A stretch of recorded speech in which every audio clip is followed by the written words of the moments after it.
Bismillahirrahmanirrahim. Assalamualaikum warahmatullahi wabarakatuh. Al-Fatihah ila ruhi Sayyidina Habibina Syafi'ina Rasulillah Sayyidina Muhammad ibn Abdullah sallallahu alaihi wa ala alihi wa sahbihi wa azwajihi wa dhurriyyatihi dhai'an li darajatihim bil jannah wa yaqawna bi asrarihim wa anwarihim wa alumihim wa nafahatihim wa barakatihim fid dini wa dunya wal akhirah ja'aluna min hisbihim yarzuquna mahabbatahum wa yatawafana ala millatihim wa yashuruna fi zumratihim bil afiyatin wa salamatin lahumul fatihah.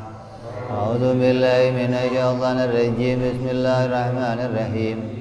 Alhamdulillahi rabbil alamin arrahmanir rahim maliki yaumiddin iyyaka na'budu wa iyyaka nasta'in ihdinas siratal mustaqim siratal ladzina an'amta 'alaihim ghairil maghdubi 'alaihim waladdallin amin.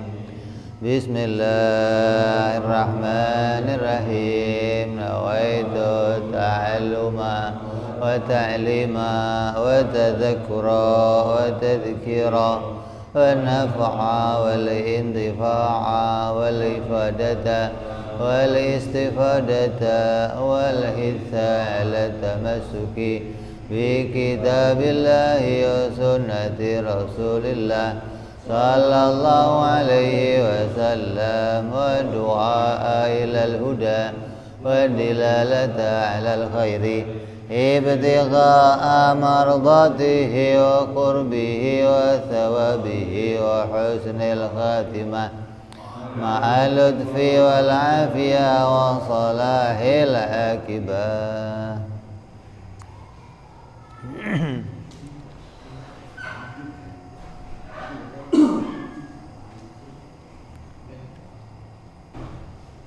Bismillahirrahmanirrahim.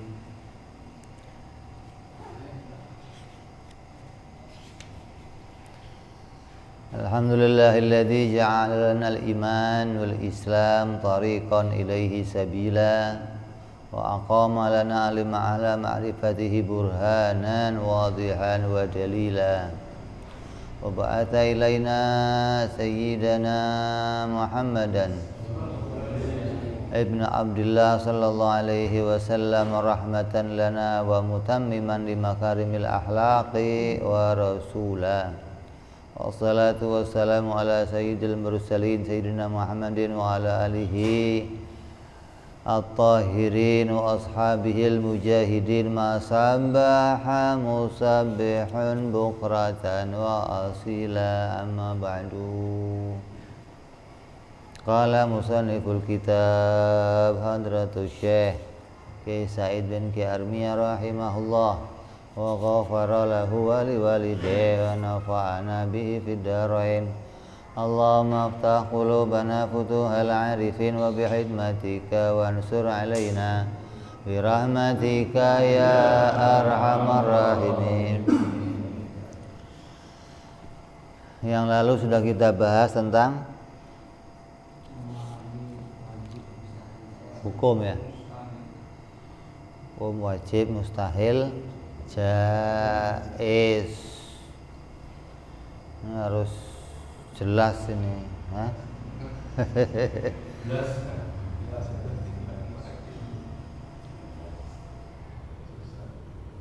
Bedanya apa sih harus sama pasti? Bedanya apa? Ada bedanya enggak? Apa bedanya? Harus sama pasti.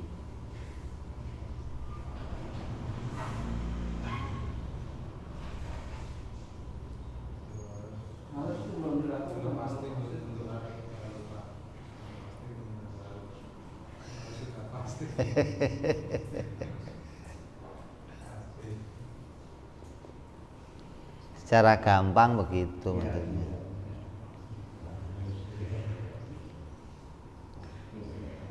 Harus itu berkaitan sama perintah.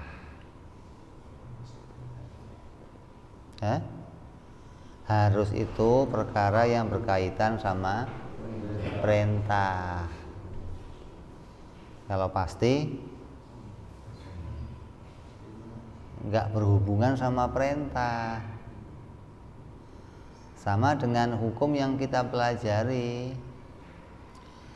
Ada wajib menurut syariat, ada wajib menurut akal.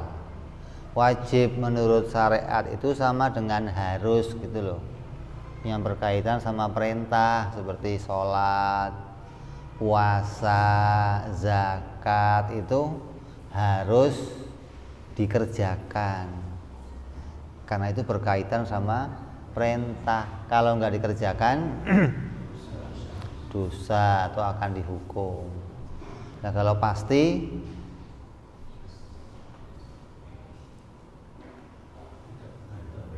tidak berkaitan sama perintah, artinya sebuah ketetapan yang tidak berkaitan sama perintah, seperti pasti adanya Allah. Boleh nggak ngomong Allah itu harus ada? Ya boleh kalau kamu paham maknanya, karena kalimatnya sama-sama wajib. Sholat hukumnya wajib, adanya Allah, bedanya apa? Gitu loh. Jadi sama-sama wajib tapi punya makna yang berbeda lah.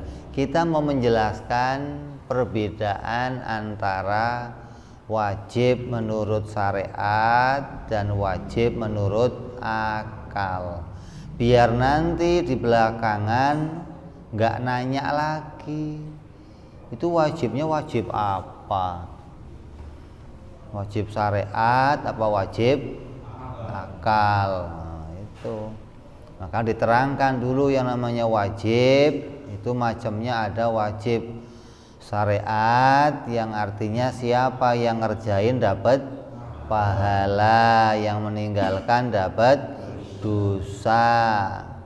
Secara alih bahasa diterjemahkan itu maknanya harus gitu loh. Wajib yang maknanya harus itu menurut syariat. Adapun wajib yang maknanya pasti itu wajib yang menurut akal gitu loh. Nabi Muhammad itu wajib benar. Benar bagi Nabi itu maknanya pasti, tidak boleh tidak gitu loh. Allah pasti ada. Setiap benda pasti bertempat.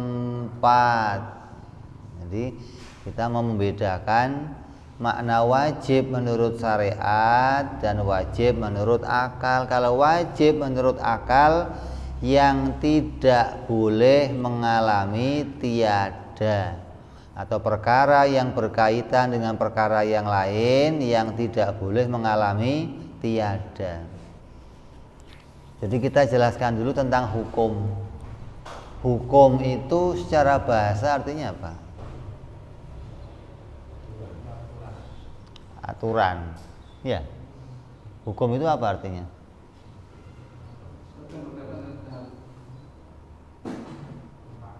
Ini orang pemerintahan tahu biasanya.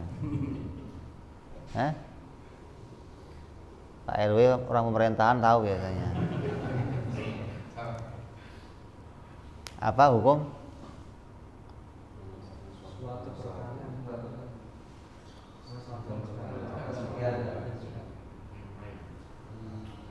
Hukum secara bahasa,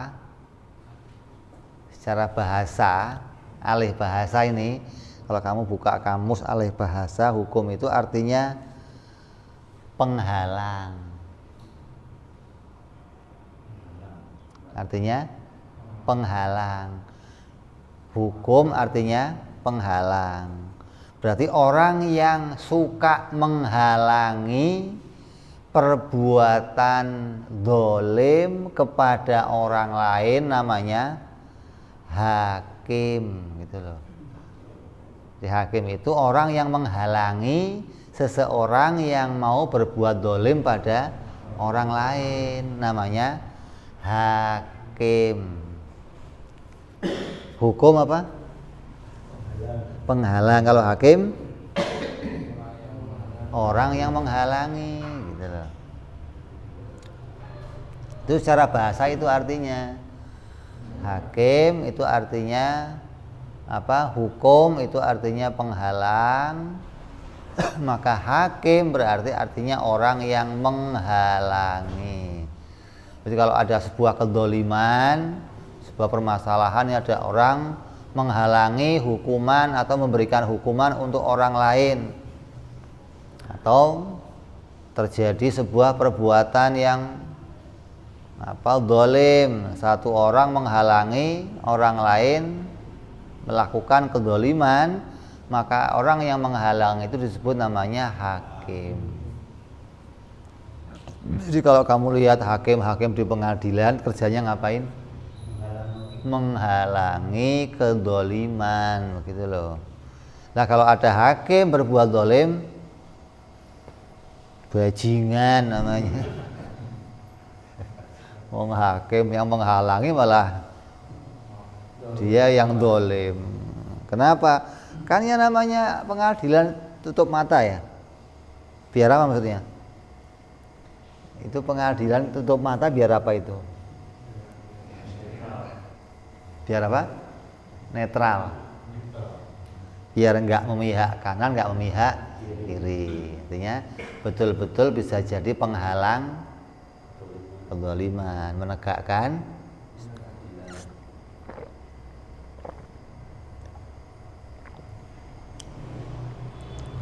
itu hukum secara bahasa.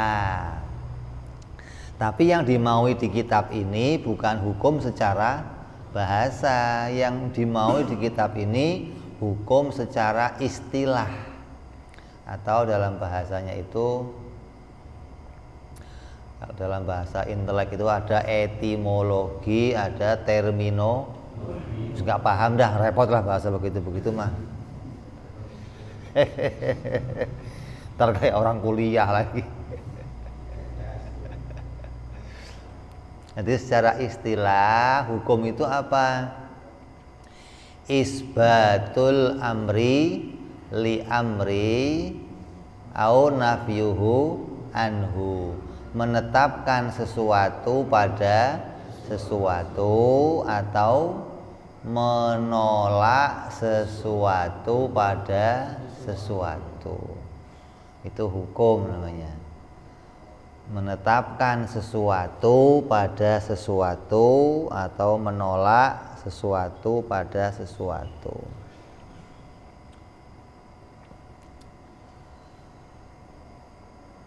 Kita contohkan sesuatu yang pertama, umpamanya udin.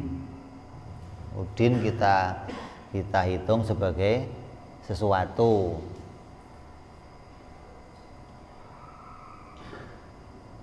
Berjalan itu sesuatu yang lain.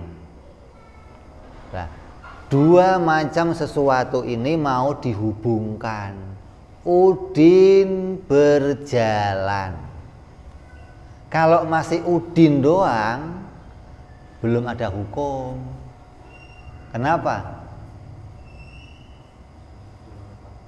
Karena belum diletakkan, disandarkan pada sesuatu yang lain, gitu loh. Kalau masih jalan doang, belum ada hukum. Kenapa? Karena belum disandarkan pada sesuatu yang lain. Karena hukum pengertiannya apa? Menetapkan sesuatu pada sesuatu yang lain, gitu loh.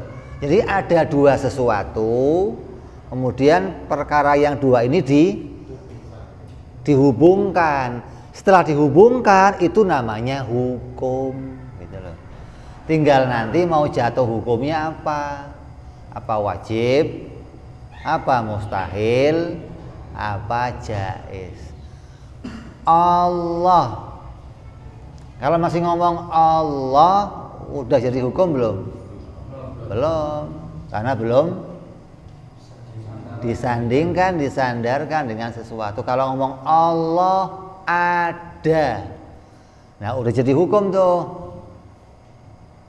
Atau ngomong Allah tiada, udah jadi hukum, tinggal mau diputusin hukumnya apa, wajib, mustahil, atau jaiz.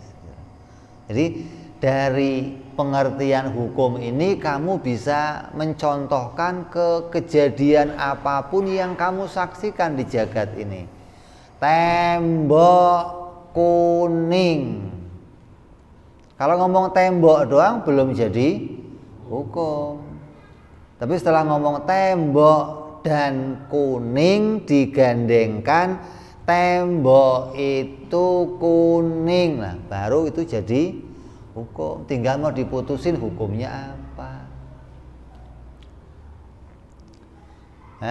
Lampu merah di jalan, di perapatan itu, atau lampu hijau di perapatan, itu berkaitan sama berhenti atau jalan, gitu loh.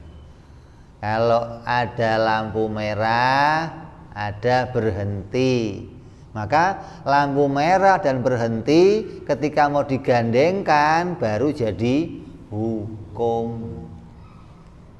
Jadi hukum itu menggandengkan atau menetapkan sesuatu dengan sesuatu yang lain. Nah, sekarang mau bicara gandengannya. Apabila sesuatu dengan sesuatu yang lain itu nggak bisa dipisahkan, tidak bisa dipisahkan gandengannya, namanya apa? Wajib. Coba cari contoh. Sesuatu dengan sesuatu yang nggak bisa dipisahkan, coba.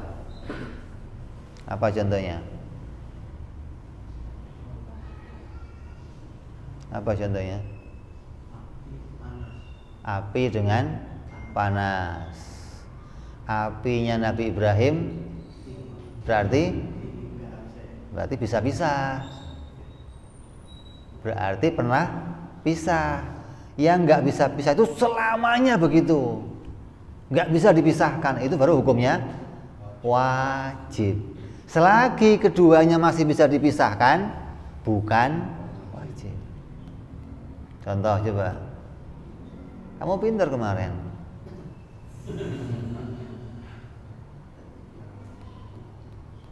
Apa? Allah ada. Ada dan Allah itu nggak bisa dipisahkan. Itu hukum berlaku selamanya. Allah itu pasti ada. Ada dan Allah itu dihukumi wajib. Kenapa? Karena ada dan Allah tidak bisa. Nah, sebaliknya apabila sudah jadi hukum, maka duanya berlaku. Menetapkan sesuatu pada sesuatu atau menolak sesuatu pada. Jadi kalau mau digandengkan begini, Allah ada, digandengkan Allah tidak ada, nah digandengkan. Api panas, api tidak panas. Apabila perkaranya itu tidak bisa terpisahkan, seperti Allah ada, nggak bisa dipisahkan, maka berarti akan berlaku sebaliknya. Kalau dipisahkan hukumnya mustahil, gitu loh. Allah tiada, hukumnya mustahil. Nah, kalau api panas, hukumnya dilihat dulu, api tidak panas, boleh nggak? Nah, kalau dua-duanya boleh berarti jaiz, gitu loh. Api panas hukumnya jaiz. Api tidak panas jaiz. Kenapa? Karena pernah terjadi, pernah berlaku gitu. Coba contoh yang lain. Ini praktek hukum. Kalau wajib itu nggak bisa dimakan berarti. Nggak bisa di apa? Sesuatu yang itu penggantian yang ada. Dengan makhluk. Ya di makhluk. Ada. Contoh, maka cari dulu contohnya. Kan mesti cari contoh loh. Nabi benar, Nabi tidak benar. Nabi benar hukumnya apa? Wajib. Nabi nggak benar? Mustahil. Nah, begitu.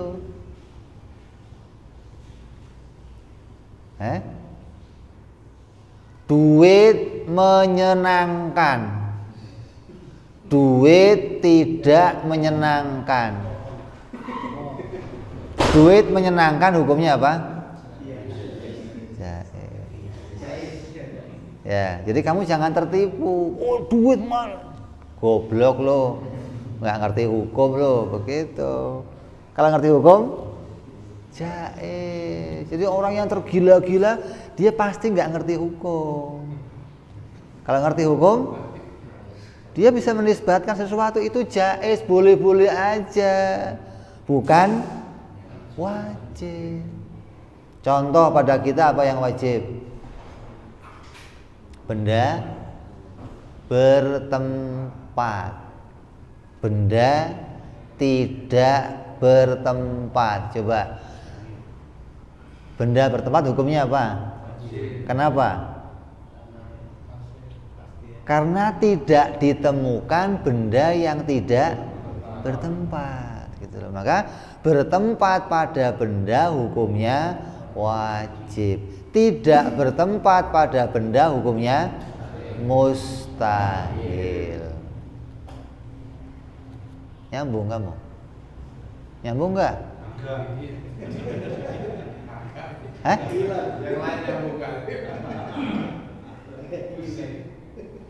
Masih pusing? Lo yang nggak pusing apa duit?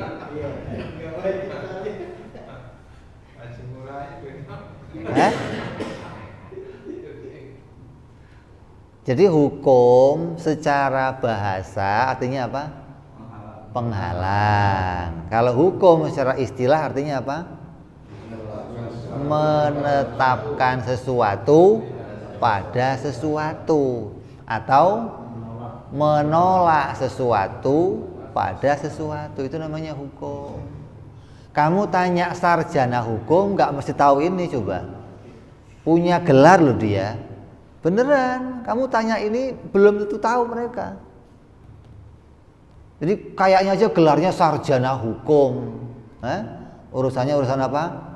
Pidana, perdata. Taunya cuma apa? Artinya untuk menetapkan hukum yang sebenarnya nggak bisa, gitu loh. Yang dia tetapkan hanya undang-undang. Kalau dalam bahasa Arab disebut apa namanya, qanuni, al-qanuni atau undang-undang. Nah, yang mau kita tetapkan bukan undang-undang, itu bukan hanya konun, undang-undang itu dibikin sama manusia. Lah, kalau hukum akal itu yang bikin bukan manusia. Hukum akal itu sebuah ketetapan yang berlaku secara nyata dan nggak dibikin oleh siapa-siapa, gitu loh. Sesuatu yang memang nyata keadaan ketetapannya begitu. Artinya bukan dibikin oleh seseorang yang mengatur, menggandengkan seperti lampu merah berhenti. Itu kan dibikin sama polisi kan. Maling ayam 3 bulan dibikin sama polisi. Kalau apa, maling uang negara 3 miliar penjara 2 bulan. Yang bikin siapa? Itu begitu. Jadi hukum akal ini hukum yang berlaku tidak diputuskan oleh manusia siapapun, bukan. Jadi bukan seseorang yang mutusin ini wajib, bukan. Tapi secara nyata kita jumpai, kita lihat perkara dengan perkara lain yang nggak pernah tiada, itu namanya wajib. Perkara dengan perkara lain yang tidak pernah berkumpul namanya mustahil. Perkara dengan perkara yang boleh berkumpul, boleh pula tidak, namanya jaiz, gitu loh. Nah, dari sini kita mau menetapkan nanti sifat-sifat Allah, sifat-sifat Rasul, dan sifat diri kita sebagai hamba. Maka kamu akan tahu nanti hakikat diri saya itu siapa, hakikatnya Allah siapa. Dari mana taunya? Dari hukum. Bukan hakikat nyata, oh ya Allah kayak apa, bukan. Tapi hukumnya yang mau kita kenali. Gitu loh. Keadaan diri kita juga bisa kita kenali dari arah hukumnya. Bukan mau kenal diri itu di depan kaca, telanjang, kamu pelototin aja, ya nggak nemu-nemu. Kalau kamu mau melototin diri kamu, melototnya mesti begini. Lihat mata kamu yang ahli maksiat, lihat kuping kamu yang selalu buat maksiat, lihat mulut kamu yang ngomongnya selalu maksiat, lihat tangan kamu yang sering buat maksiat, lihat kaki kamu yang sering jalan ke tempat maksiat. Itu namanya introspeksi diri. Kenali ya Allah, ampuni ya Allah. Tapi kalau mau kenal diri saya ini siapa, ya taunya dari arah hukum tadi, menggandengkan sesuatu dengan sesuatu, baru nanti akan tahu, oh ternyata yang ada pada diri saya itu juga ada yang wajib, ada yang mustahil, ada yang wajib yang berlaku pada saya tidak bisa berlaku pada Allah, gitu loh. Jangan disamaratakan. Maka banyak orang-orang yang keliru. Yang namanya benda, sesuatu yang wujudnya itu punya tempat, itu adalah wujudnya makhluk. Tidak bisa kita samaratakan Allah juga pasti punya tempat. Ini kebablasan, salah menetapkan hukum kalau begitu. Jadi yang pertama, kita harus bisa memisah-misah. Orang yang cerdas itu orang yang bisa memisahkan antara sesuatu dengan sesuatu, atau membedakan sesuatu dengan sesuatu. Kamu akan tahu mana yang Tuhan yang berhak disembah, mana yang nabi, mana yang makhluk. Ketika kamu tahu 3 hukum ini. Kalau kamu nggak tahu hukum ini, ya selamanya hanya akan berputar-putar mengikuti pendapatnya orang lain, tanpa kamu bisa tahu hakikatnya sesuatu. Lah, hukum diambil dari arah hakimnya. Hukum diambil dari arah hakimnya, itu macamnya hukum ada 3, gitu loh. Diambil dari arah hakimnya, dari arah yang menetapkan hukum. Yang pertama, hakimnya syariat, yaitu Allah. Hakim yang pertama. Kenapa? Karena Allah menetapkan aturan untuk kita yang rupanya adalah agama. Agama itu apa? Aturan-aturan Allah yang diberlakukan untuk manusia. Itu namanya agama. Dinullah, agamanya Allah. Maknanya apa? Oh, isinya aturan-aturan Allah yang diberlakukan untuk manusia yang sudah dewasa. Isinya apa? Hukumnya wajib, haram, sunnah, makruh, mubah. Itu hukum syariat. Dilihat hakimnya adalah Allah. Nah, hukum yang kedua namanya hukum adat atau kebiasaan manusia. Hakimnya siapa? Hakimnya siapa? Manusia. Bagaimana menetapkan? Bagaimana cara pengambilan hukumnya? Pengambilan hukumnya menggunakan cara diulang-ulang. Kayak tadi mau menetapkan api membakar. Dalam hukum kebiasaan itu berlaku bahwa kebiasaannya api itu apa? Membakar. Bukan kepas, tapi kebiasaan. Beda nih. Bukan kepas. Nah, sering orang salah, api itu membakar dianggap kepastian, gitu loh.